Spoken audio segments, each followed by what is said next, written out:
बीज का अर्थ क्या है? बीज का अर्थ ये होता है कि मानव का जो बीज है वो सार रूप है, वो आत्म रूप है, वो आत्मा है, वो परमात्मा का अंश है।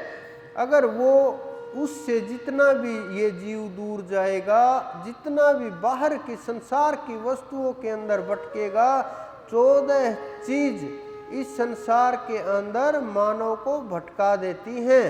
10 इंद्रियां, अंतःकरण, चतुष्टक, इनमें बाहर की ओर ले जाने के लिए ये सारा प्रयास करती हैं।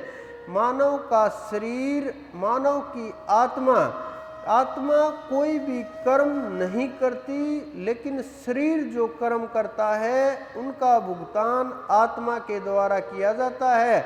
ये अनजानपने में किया जाता है, नासमझी में किया जाता है। आप ये समझिए, ये हाथों को मिलाना ज़्यादा समय लगता है, परमात्मा को मिलाना इससे भी आसान है। लेकिन ये इतना दूर कर दिया गया, इतना समझा दिया गया, इतना भय पैदा कर दिया गया, पाप पुण्य के अंदर घुसा दिया गया, डर के अंदर धर्म पैदा कर दिया गया, नियम बना दिए गए, प्रकृति में घुसा दिया गया, अनेकों प्रकार की चीज़ें बना दी गई, अनेकों प्रकार के लोग अलग अलग पर मजहब बना दिए गए। इतना सारा बवंडर खड़ा कर दिया, मानव को ये ही समझ नहीं आए कि मैं सही भी हूँ या गलत हूँ, सही रास्ते के ऊपर चल रहा हूँ, नहीं चल रहा हूँ, गलत रास्ते के ऊपर चल रहा हूँ, कैसा क्या है। अनेकों प्रकार के बिना कारण की चीज़ें थोप दी गई, पहनने से ले करके खाने पीने तक सब कुछ थोपते चले गए, और मानव है ये दबता चला गया। लेकिन कर्म का जो बीज है, कर्म का जो अंकुर है, अगर कर्म के अंकुर को नहीं काटा गया तो हम उस सार तक नहीं पहुंच पाएंगे।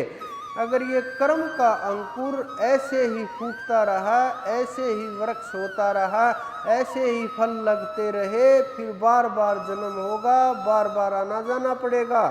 लेकिन कर्म का अगर ये बीज बिल्कुल नष्ट कर दिया जाए, इसे उखाड़ दिया जाए, तो फिर ना जन्म होगा ना मृत्यु होगी। इस शरीर की मृत्यु निश्चित है, कोई नहीं टाल सकता, कोई नहीं रोक सकता। एक समय आता है और शरीर चला जाता है, लेकिन हम इस शरीर को बचाने के लाखम लाख प्रयत्न करते हैं, हजारम हजार उपाय करते हैं, प्रयास करते हैं जितना लंबा चल सके, लेकिन उस अमर की साधना से हम दूर रहते हैं। जो साधना अमर कर देती है, जिससे वापस आना जाना नहीं होता, जिससे जाने के बाद लौट करके नहीं आना होता, उस साधना से हम दूर चले जाते हैं, अमर होने से भयभीत हो जाते हैं। बहुत लोगों को तो ध्यान में भय लगता है, श्वास जब धीमी पड़ती है तो जीव घबराने लगता है कि कहीं प्राण ना छूट जाए। जब सूक्ष्म शरीर चढ़ाई करने लगता है, नाद पकड़ करके ऊपर चढ़ता है, श्वास धीमी हो जाती है, आसपास के लोगों को श्वास ये लगता है श्वास छूट ना गई हो। बहुत से योगी लोग, साधक लोग मेरे पास आते हैं कि आज तो मुझे परमात्मा मिल ही जाते, बहुत ऊंची स्थिति थी, ध्यान ठहरा हुआ था, श्वास का पता नहीं था चल रही थी ना नहीं चल रही, साथ में ये मेरे साथी थे, इन्होंने पकड़ा, शरीर को हिलाया, दबाना शुरू कर दिया कि कहीं ये मर गया, इसकी श्वास छूट गई। फिर एकदम से आँख खुली तो मुझे पता चला कि क्या हो रहा है यहाँ। तो एकदम हड़बड़ाहट में मैंने कहा, ये क्या कर रहे हो? ऐसे लोग मेरे पास साधना कर रहे हैं, और वो बहुत उच्च कोटि की साधना है, वो प्रयास में लगे हुए हैं, लेकिन उनके साथी ये नहीं समझते, जो साधना लोग कर रहे हैं उनके शरीर को उनके साथ छेड़खानी नहीं करनी चाहिए, उनके शरीर को छूना नहीं चाहिए, उनको हिलाना डुलाना नहीं चाहिए, समाधि भंग नहीं करनी चाहिए। लेकिन परिवार वालों को भी भय होता है कहीं मर ना गया हो, लौट करके आई ही नहीं। लेकिन जो सूक्ष्म शरीर चढ़ाई करता है सतुल से, वो शब्द पकड़ करके ऊपर उठता है। तो शब्द पकड़ करके जब ऊपर उठता है, ब्रह्मांड में चढ़ने लगता है, तो श्वास धीरे धीरे धीरे धीरे ठंडी पड़ने लगती है, कमजोर पड़ने लगती है, और हृदय की गति भी धीरे धीरे धीरे कम होने लगती है। जिस प्रकार से आप ये समझो, गर्भ के अंदर जो बच्चा होता है वो बिना सांस के भी उसकी धड़कन सामान्य चलती है, और डॉक्टर उसको चेक करके बताते हैं कि इसकी धड़कन नॉर्मल चल रही है, बिल्कुल सामान्य है बच्चा।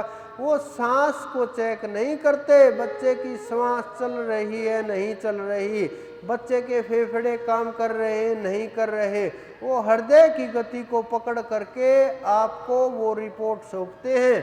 तो उसी प्रकार योगी लोग जब ध्यान में जाते हैं, श्वास कमजोर होती है, हृदय की गति के ऊपर उनका खून का दौरा चलता रहता है, और धीरे धीरे उनके ऊपर भी पकड़ होने लगती है। जो गहरे योगी हैं, जिनकी चढ़ाई और ऊंची स्थिति है, उनकी कई बार हृदय की गति भी रुक जाती है।